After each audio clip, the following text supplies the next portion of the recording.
अस्सलाम वालेकुम students, welcome to my YouTube channel. चलें जी, तो आज हम एक और इम्पोर्टेंट टॉपिक के साथ जो है वो आपके साथ गुफ्तगू करेंगे और इसके हवाले से जो है एक बेसिक अंडरस्टैंडिंग जो है मैं आपको देने की कोशिश करने वाला हूँ। अब वो टॉपिक क्या है? वो है इंडेफिनिट प्रोनाउन। अब इंडेफिनिट प्रोनाउन क्या होता है? What is an indefinite pronoun? Indefinite pronoun का मकसद होता है कि किसी भी ख़ास शय, किसी भी ख़ास पर्सन या अमाउंट को आइडेंटिफाई ना करना, यानी कि किसी भी ख़ास चीज़ तरफ इशारा ना करना, किसी को स्पेसिफिकली जो है वो मेंशन ना करना, उसका ज़िक्र ना करना। एक जनरल ग्रुप ऑफ थिंग्स, एक जनरल ग्रुप ऑफ पीपल, एक जनरल ग्रुप ऑफ आइडियाज़ के हवाले से जब आप लोग जो है बात कर रहे होते हैं, तब बेसिकली आप लोग इंडेफिनेट प्रोनाउन यूज़ करते हैं। एग्जाम्पल्स हम देखते हैं। मिसाल के तौर पर सिंगुलर में अगर आप लोग इंडेफिनेट प्रोनाउन देखो तो एनीवन आ जाता है, एनीथिंग आ जाता है, ईच आ जाता है, आइदर आ जाता है, everybody, everyone, everything, neither, nobody, no one, nothing, one, somebody, someone, something. उसके बाद अगर प्लूरल में देखा जाए तो बोथ, फ्यू, मैनी, सेवरल।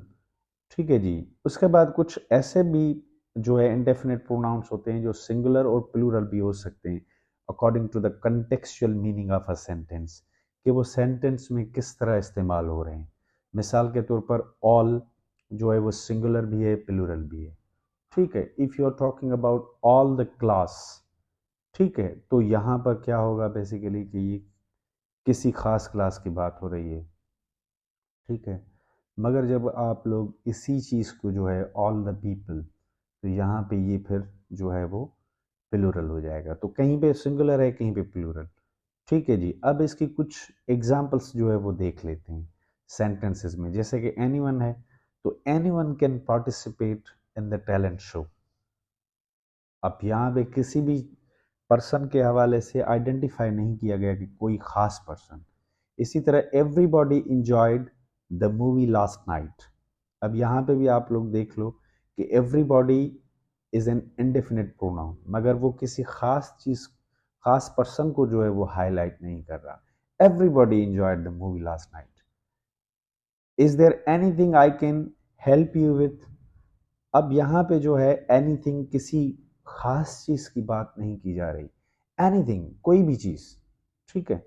ये क्वेश्चन की सूरत में जो है वो पूछा गया है, तो यहाँ पे कोई भी चीज हो सकती है, कोई स्पेसिफिक चीज नहीं है। इसी तरह each student must complete the assignment by Friday. अब यहाँ पे किसी खास स्टूडेंट की बात नहीं की जा रही, but general group of students की बात की जा रही है, यानी कि सारे स्टूडेंट्स में से तकरीबन सबके लिए ईच स्टूडेंट मतलब हर शागिर्द जो है, कोई खास शागिर्द नहीं। Neither option seems suitable for the project. अब यहाँ पे किसी खास ऑप्शन की बात नहीं की जा रही कि भाई प्रोजेक्ट के लिए ये खास ऑप्शन जो है वो अहमियत के लायक है। नीदर ऑप्शन, ठीक है, कोई भी ऑप्शन जो है वो हो सकता है, स्पेसिफिक नहीं है। तो इसलिए ये अनआइडेंटिफाइड जो है वो प्रोनाउन है, तो इसको इसलिए हम इसको कहते हैं इंडेफिनिट प्रोनाउन। ठीक है जी।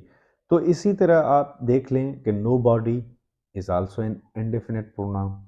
Know body likes to wait in long lines.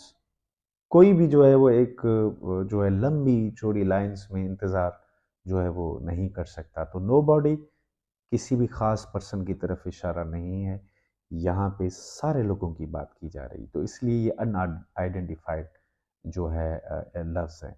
इसी तरह both candidates gave excellent speeches. अब there is not the specifically we are talking about a single person or something like this. Both candidates, it is something like both candidates. सो ये इसी वजह से जो है वो इम्पोर्टेंट के हामिल है। उसके बाद हमारे पास आ जाता है many people attended the concert. अब यहाँ पे किसी खास जो है वो शख्स की बात नहीं हो रही, मगर वहाँ पे किस चीज़ की बात हो रही है, यानी कि बहुत सारे लोगों की बात हो रही है, यानी कि एक से ज़्यादा लोगों की जो है वो बात हो रही हो और या फिर ग्रुप ऑफ पीपल की, ग्रुप ऑफ थिंग्स की, या ग्रुप ऑफ आइडियाज़ की बात हो रही हो, तो वहाँ पे बेसिकली जो है वो इंडेफिनेट प्रोनाउन का यूज़ किया जाता है। रिकैप कर लेते हैं, चलें जी। तो हमने क्या सीखा?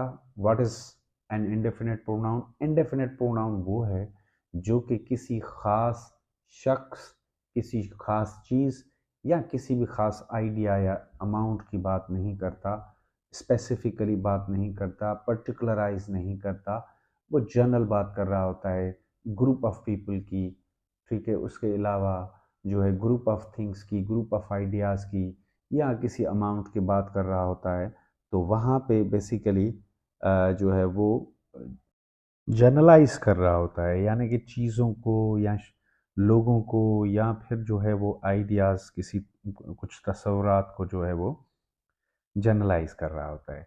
यानी कि अनआइडेंटिफाइड और अनस्पेसिफिक, और उसके अलावा कोई ऐसी चीज़ जो पर्टिकुलर ना हो, उसके लिए जब बात की जाती है तो वहाँ पे आपके पास इस्तेमाल किया जाता है किसका? इंडेफिनिट प्रोनाउन का। जिसमें हमने एग्जांपल्स भी देखी थी, बहुत सारी एग्जांपल्स हमारे पास आ जाती हैं। Anyone, everybody, anything, each, neither, nobody, both, ठीक है, many. These are all the words used for the unidentified and unspecific people, persons or things and ideas। तो ये थी बेसिक अंडरस्टैंडिंग हमारी आज इसके हवाले से। होप कि आपने समझा होगा और कुछ लर्न किया होगा। Thank you so much.